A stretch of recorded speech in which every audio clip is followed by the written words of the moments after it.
Hello friends, welcome to Madhav dresses.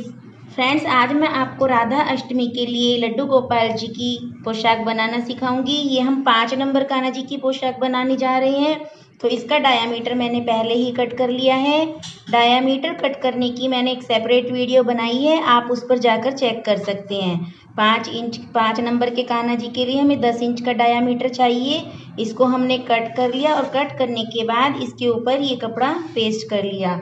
उसके बाद एक थोड़ा इससे बड़ा कपड़ा कट कर लेते हैं और इसको कट करने के बाद यहाँ से इस पर इस तरह से सिलाई करते हुए जाते हैं किनारे पर, और एक सिलाई इसके थोड़ी आगे यहाँ पर लगा लेते हैं।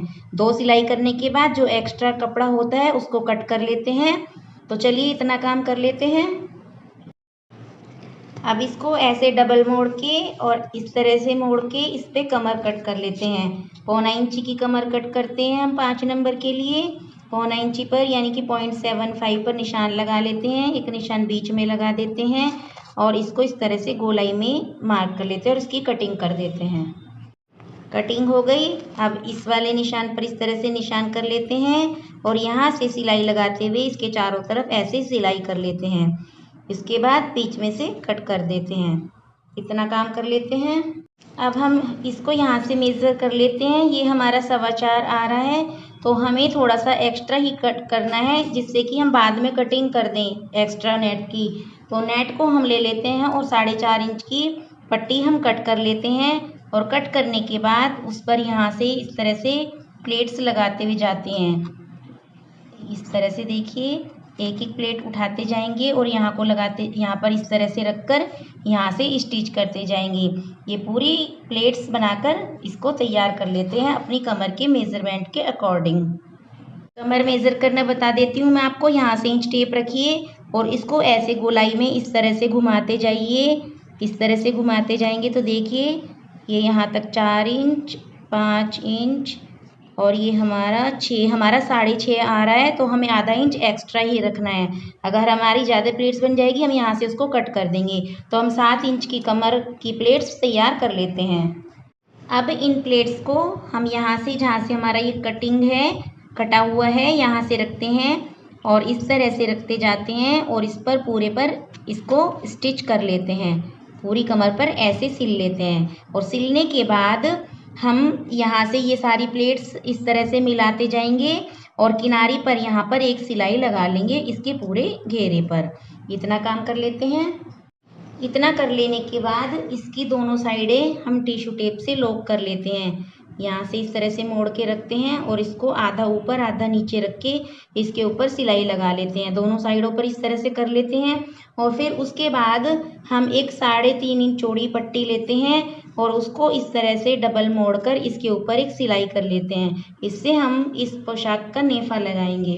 तो नेफा लगाने के लिए हम कमर इसको उल्टा कर लेते हैं और उल्टा करने के बाद ये जो पट्टी हमने सिली है इसको इस तरह से मोड़ लेते हैं और मोड़ने के बाद इसको यहाँ से टिश्यू टेप लगाने के बाद, पहले टिश्यू टेप लगाएंगे उसके बाद हम नेफा लगाते हैं। यहाँ से रखते जाएंगे और इसको हमें खींचना नहीं है, धीरे धीरे धीरे धीरे ऐसे घुमाते जाना है और इसके ऊपर सिलाई लगाते जाना है। पूरी कमर पर इसी तरह से लगा लेते हैं। ये हमारा देखिए इस तरह से सिलकर तैयार हो गया। अब इसको सीधी साइड पलट लेते हैं, इसको ऊपर की ओर ले आते हैं हम और यहाँ पर फिर हम इसके अंदर डोरी लगाएंगे। एक डोरी ले लेते हैं, आप कैसी भी ले सकते हैं, कपड़े की बनाना चाहे वो बना सकते हैं, नहीं तो मैं रेडीमेड ले सकते हैं। और इसको हम यहाँ पर डोरी को अंदर रखते हैं और इस कपड़े को इस नेट को इस तरह से मोड़ेंगे और एक बार और इस तरह से डबल थोड़ी सी मोड़ लेते हैं अंदर की तरफ और इस तरह से इसको अंदर की तरफ थोड़ी थोड़ी मोड़ते जाते हैं और इसके ऊपर इस तरह से अंदर डोरी करते हुए सिलाई लगाते हुए जाते हैं। इस चीज़ का ध्यान रखना है कि हमारी डोरी सिलनी नहीं चाहिए। देखिए बिल्कुल सफाई से हमारा नेफा लग जाएगा। इसके ऊपर पूरी सिलाई कर लेते हैं। नेफा बनकर तैयार हो गया। देखिए डोरी आराम से खींच रही है। इस तरह से इसका नेफा बनाकर हमने इसको तैयार कर लिया। अब हम इसकी चोली बना लेते हैं। चोली बनाने के लिए हमने वही 3.5 इंच चौड़ी पट्टी ली है और लंबाई ले लेते हैं हम इसकी लगभग 12 इंच, 11 या 12 इंच। अब इसको इस तरह से मोड़ते हैं और एक बार इस तरह से मोड़ लेते हैं और इसको मोड़ने के बाद यहाँ पर सिलाई करके इसकी एक पट्टी सिल लेते हैं। पट्टी सिलने के बाद मैंने इसको जिधर से सिलाई लगाई थी उधर से टिश्यू टेप से लॉक कर लिया और लॉक करने के बाद इस पट्टी को इस तरह से हाफ करते हैं और हाफ करने के बाद हम इसको बीच में से काट लेते हैं और काटने के बाद इसको इसके ऊपर इस तरह से रखते हैं और यहाँ पर एक सिलाई लगा लेते हैं। सिलाई लगाने के बाद हम अपनी पोशाक को इस तरह से मोड़ते हैं और मोड़ने के बाद इसके हाफ में यहाँ पर मार्क कर लेते हैं और मार्क करके इस चोली को जब हम यहाँ से सिल लेते हैं तो सिलने के बाद इसके अंदर रखते हैं और यहाँ पर रखकर इस तरह से सिलाई लगा लेते हैं। तो ये हमारी चोली तैयार हो जाती है। इतना काम कर लेते हैं। ये हमारी चोली बन करके तैयार हो गई। अब हम इस पोशाक को डेकोरेट कर लेते हैं। डेकोरेट करने के लिए ये मैंने कुछ रेडीमेड फ्लावर्स लिए हैं इस तरह के और कुछ फ्लावर्स मैंने येलो कलर के नेट के, ये भी रेडीमेड है। वैसे ये घर में भी बन जाते हैं। मैं इसकी वीडियो आपको बाद में बताऊंगी, बाद में बनाना सिखाऊंगी। फिलहाल हम इनको लगा लेते हैं। कुछ पॉलन्स चाहिए हमें और कुछ चाहिए हमें पेपर फ्लावर। तो चलिए लगाना शुरू करते हैं। सबसे पहले हम इसके ऊपर ग्लू गन लगाते हैं इस वाले फ्लावर के और इसको यहाँ पर पेस्ट कर देते हैं। इसको यहाँ पर इस तरह से लगा देते हैं। उसके बाद हमें यहाँ पर पोलन लगानी है। 2 पोलन हम ऐसे लगा लेते हैं और 2 पोलन हम इस तरह ऊपर की तरफ लगा लेते हैं। एक ऐसे और एक यहाँ पर। और जो हमारा ये बीच का स्पेस है इसमें हम एक पेपर फ्लावर लगा देते हैं। अब लगाना है हमें ये वाला फ्लावर। अब हम नेट वाला फ्लावर लगा लेते हैं। इसको इस तरह से लगाते हैं और उसके बाद फिर हमें यही पोलन लगानी है। 2 पोलन यहाँ पर लगा लेते हैं। ये देखिए इस तरह से और 2 यहाँ पर लगा देते हैं।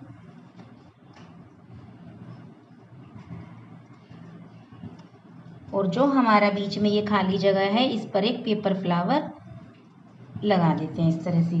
फिर हमें ये रेडीमेड फ्लावर जो है हमारा इसको लगा देते हैं और इसके बाद फिर यही पोलन लगाते हैं। तो इस तरह से हम इसको पूरा तैयार कर लेते हैं। ये देखिए ये हमारा इस तरह से बन रहा है। अब हमारा लास्ट बचा, यहाँ पर भी हम 4 पोलन लगा देते हैं, 2 ऊपर और 2 नीचे इस तरह से। 2 यहाँ लगा देते हैं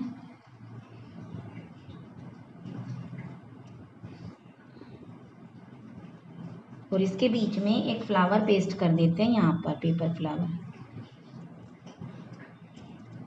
देखिए फ्रेंड्स ये इस तरह से बन गई है। अब हम कुछ इस तरह के सिल्वर स्टोन ले लेते हैं और इनको हम थोड़ी थोड़ी दूरी पर लगा देते हैं पूरी ड्रेस पर।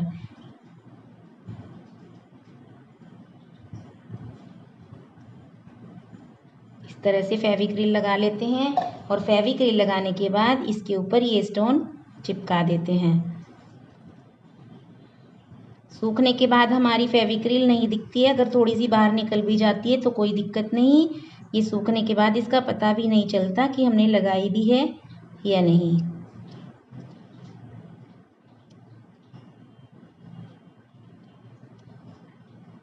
देखिए फ्रेंड्स हमारी पोशाक बनकर के तैयार है। अब बना लेते हैं इस पोशाक की पगड़ी। पगड़ी बनाने के लिए हम गत्ते का एक पीस लेकर पहले उसको कट कर लेते हैं। इसकी लंबाई लेते हैं हम 5.25 इंच और इसकी हाइट लेते हैं हम 2 इंच। 2 इंच में से 1 इंच नीचे छोड़ देते हैं और 1 इंच ऊपर स्ट्रिप के लिए छोड़ देते हैं। इसके ऊपर अस्तर का कपड़ा पेस्ट कर लेते हैं। ये मैंने पहले भी अपनी कई वीडियो में बताया हुआ है और इसके लिए मैंने सेपरेट वीडियो भी बनाई हुई है पगड़ी का बेस बनाने के लिए। तो इतना काम इसको कर लेते हैं और फिर इसके बाद इसको हम यहाँ से इस तरह से चिपकाएंगे।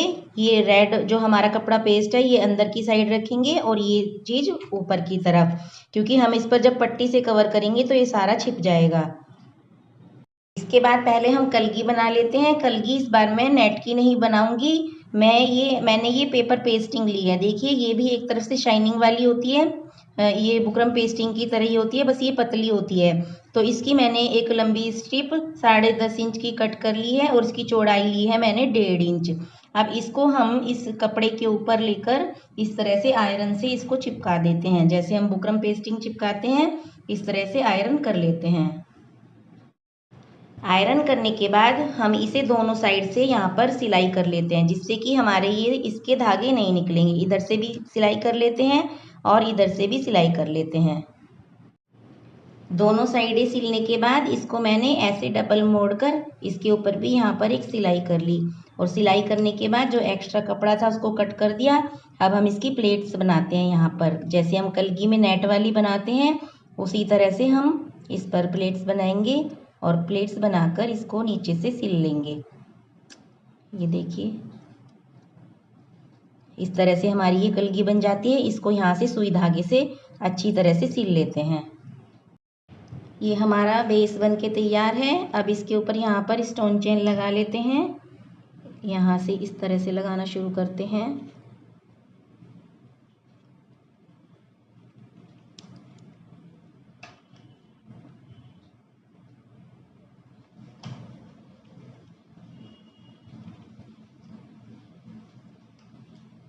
पीछे की साइड ले जाते हुए फिर आगे की तरफ ले आते हैं इसको।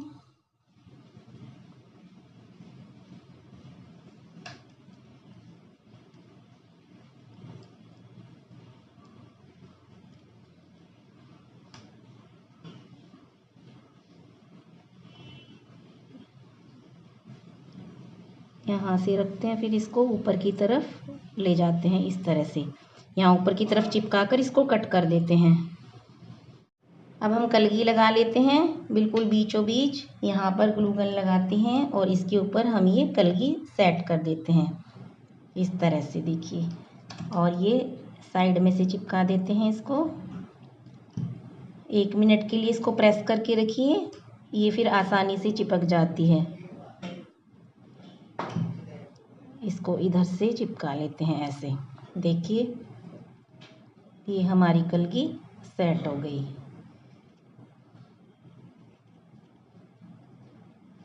अब हमें कुछ पॉलन्स जो हमने इसमें लगाई थी ड्रेस में वो इसके ऊपर भी लगानी है। हम यहाँ पर लगा लेते हैं इस तरह से थोड़ी थोड़ी दूरी पर।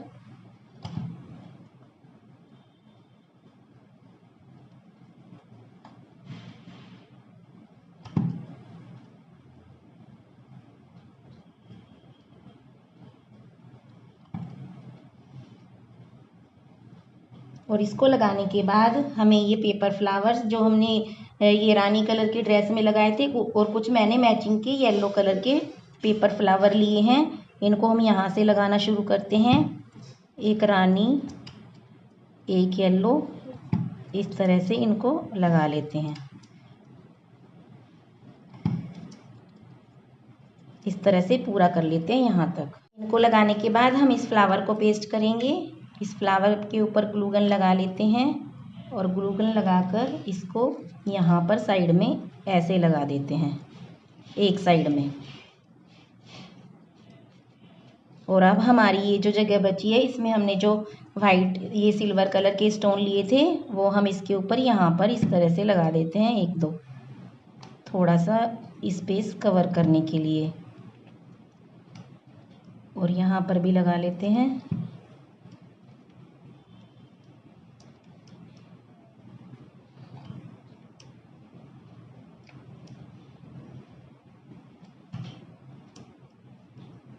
ये हमारी पगड़ी बनके तैयार है। अब मैं आपको ड्रेस और पगड़ी दोनों चीज़ दिखाती हूँ।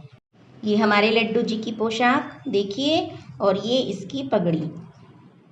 तो कैसी लगी फ्रेंड्स आपको राधा अष्टमी के लिए ये पोशाक, और वीडियो कैसी लगी? अगर आपको वीडियो पसंद आई है तो प्लीज़ लाइक करें, शेयर करें, चैनल को सब्सक्राइब करें। प्लीज़ इस वीडियो को ज़्यादा से ज़्यादा शेयर करें। नेक्स्ट वीडियो में फिर जल्दी ही मिलते हैं, तब तक के लिए Radhe Radhe. Thank you for watching.